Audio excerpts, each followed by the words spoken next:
that is about 9 pounds of honey in the bottom of this 3-gallon stock pot boiling. When I first started, it was only maybe a third of the way full, but as it cooks, it expands.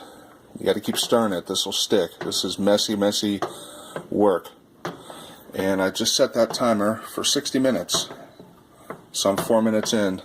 I don't know if I'll go exactly an hour, but it'll be close to that. I'm making a Bochet, which is a caramelized honey mead. And this is the caramelized part of the Bochet. So over the next hour-ish, this honey's going to get darker and richer in flavor, and really interesting things happen. So we're going to make some mead out of this, and this is a treat. Alright, so we're about a half hour in, and I'm thinking it looks a lot darker.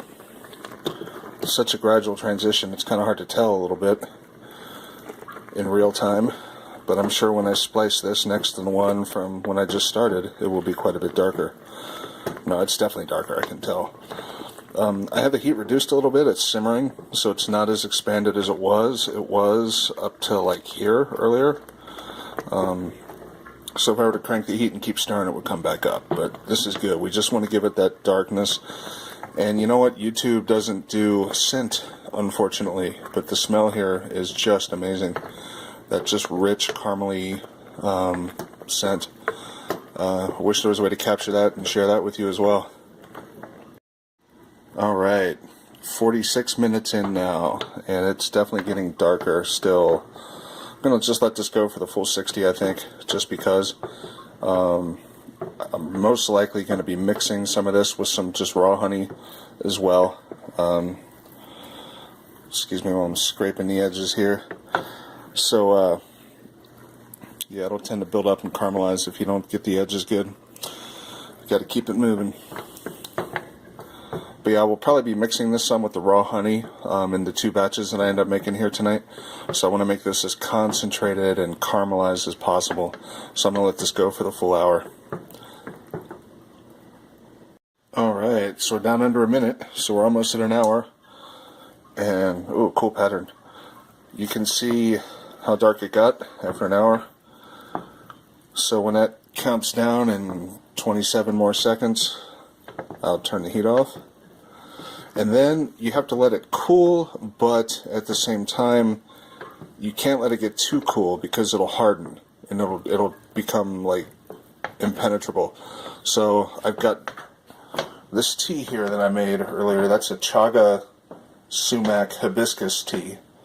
The chaga gives it the color, the dark color, and just some really subtle, lovely things. There's the timer.